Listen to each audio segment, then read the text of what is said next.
Coach, and we'll get going. Well, I'm excited to announce we had a signing today of Davon Smith out of Georgia. He's a really good point guard, really excited about him. He's a high-level player, one of the best point guards I saw all summer. I think he's really a huge addition for us. He's a true point, great decision maker, incredibly athletic.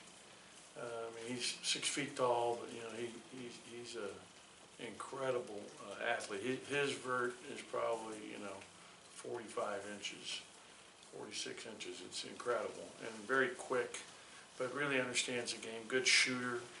Comes from a very good high school program. He's been really well coached. He played for a very good AAU team. Landed the Celtics this summer. They won the championship. They won the tournament in Birmingham, which is the biggest Adidas tournament that was held this summer in that. For them to play in, so they went as far as they could go. But really excited about him. Great kid, great family. We're very fortunate to get his paperwork back today. Go ahead and get it started here with Paul in the front.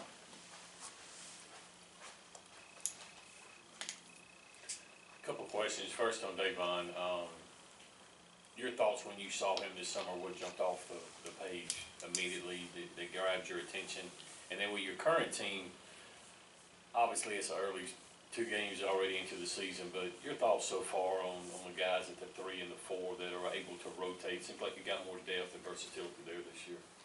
Yeah, on Davon, I saw him play in the spring and in the summer. I was really impressed with him. He was really dominant in the summertime. Their team really came together and played very well.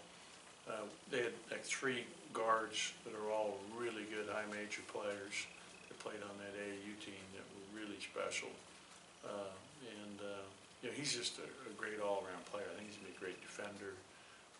But he's a guy, like when we're getting pressed, say against FIU, he's just dribbling through it by himself. There's no issue. It's just go right through it. And you like to have that kind of quickness, that kind of explosiveness, that kind of guy that the other team's worried about being able to just stay in front of. And I think he brings a lot of toughness too. I think he's been playing basketball a long time. He's been very well coached, as I said. His coach in high school has done a great job with him. So we're very fortunate to have him. In terms of our 3 and 4, really right now we've been playing Reggie at the 4 and then backing him up with Keyshawn. Keyshawn's done a great job for us. I think he has 9 rebounds in each of our first 2 games. It's really performed very well for us. And then at the 3 spot, we've been playing Robert Woodard, obviously starter, and we'll play DJ there some, and also Keyshawn some. I'm very comfortable. I mean, the more minutes we can play Keyshawn, the better the way he's playing. And so right now, we're playing 8 guys. Any questions for Coach with the microphone to you? Let's go ahead and give it to Garrick here to Coach's left on the front row. Ben, 2 games in again, but is there anything that maybe adjustments you can make to help you guys fight off the press a little bit when teams get on you a little bit, or is that something they're just going to have to fight through? The press was true in the first game. The second game we played Garrick, it was just more about pressure and handling, denial of everything and doing a better job of it. I thought we did a better job of it, obviously the last 10 minutes of the game and being more aggressive. And, this time of year you're seeing, that we played 2 good teams thus far. I think FIU and I think Sammy are going to win a lot of games. The team we're playing tomorrow night's a very good team. A team that's had Texas A&M down 8 at the half 2 nights ago, ends up losing by 6 in a very tight game against a very talented and well-coached Texas A&M team. You look at last night. Auburn gets very fortunate to beat South Alabama, who they end up beating by 1. South Alabama had a great chance to win that game. Well, you guys all saw us play a couple weeks back. Obviously, Kentucky gets beat at home by Evansville. I mean, it's just there's a lot of parity in college basketball, and especially this early in the season, it's tough. Okay, we'll go ahead and get it over to Brian in the second row to Coach's right. You sort of already hit on what I wanted to ask about, but the Kentucky game last night, Auburn, I think Murray State was up 10 on Tennessee at one point. you've been coaching a long time. Is this as much parity, not just within the conference, but top to bottom in college basketball that you've seen? Yeah, I think it is. That's what makes our tournament so exciting at the end of the year. Anybody can be anybody on a given night. And, you know, this time of year in particular, when you have teams that are veteran teams, like tomorrow night we play a team that starts 3 seniors and 2 juniors. The South Alabama team that we beat in an exhibition game, I think their first 6 guys were all seniors, you know, or 5th-year seniors. So you have all that experience playing against younger teams. You know, Auburn's a younger team. I mean, like, I think that Auburn against South Alabama 2 months from now will be a different game than it is, you know, last night. And so anytime you have, you know, youth going against teams that have veteran guys that are back, it makes it difficult. And it's just typical year in and year out now. And when you look at the high majors, you know, look at Kentucky, I mean, they lose 3-4 guys every year in the first round in the NBA. They're always reloading. And, you know, I didn't obviously see the game, but nothing surprised me in early November. I mean, normally we didn't start playing basketball games till the day after Thanksgiving. That changed about 10, 12 years ago. So, you know, everything's moved up, and that advantage goes to experience. We get it to Logan to the right, first row. Last year, Keyshawn was in foul trouble quite a bit. You know, seemed like he may have averaged a foul a minute, you know, kind of when he was in the game. How much has he grown, and how much have y'all worked with him in that regard, and, you know, grown in that? I think what's helped him the most is just the fact that he's so much quicker and more athletic with the less weight that he's carrying around. And he was carrying around muscle. It wasn't like he was fat in any way.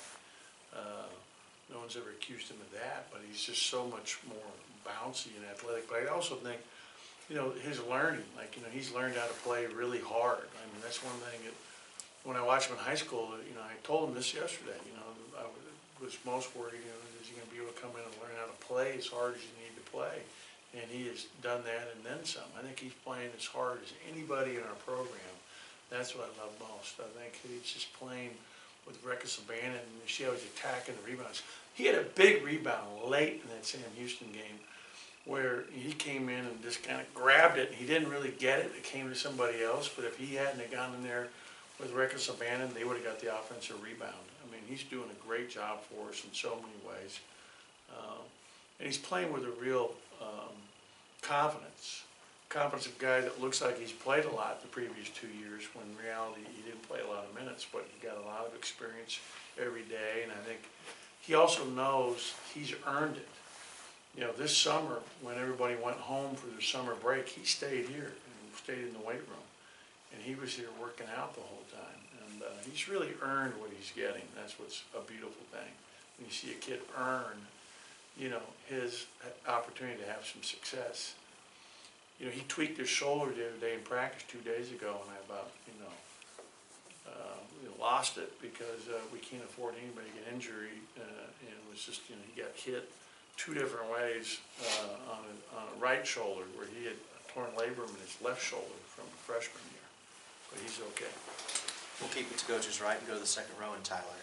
Sure, you'd prefer if Tyson didn't have to play 39, 40 minutes. So how important is it going to be for Iverson not to get 3 fouls, 5 turnovers like he had the other day, so maybe he could slide over the point and put DJ at the 2 for extended periods of time? Yeah, we need him to definitely get him more rest, there's no question. And, you know, Iverson watched the film twice, so he's been able to learn from it. I thought he had a real good practice yesterday. We had 2 good practices yesterday and the day before, so I think that was really good for our team leading up to this next set of games.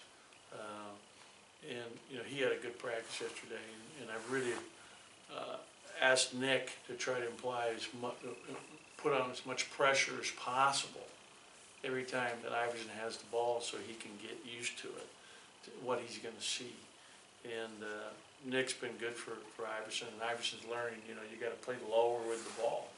And you just got to have, you know, we're getting better. I mean, he's made freshman mistakes, and I think he's gaining some confidence based on the last 2 practices to deal with the kind of pressure he's going to see here moving forward.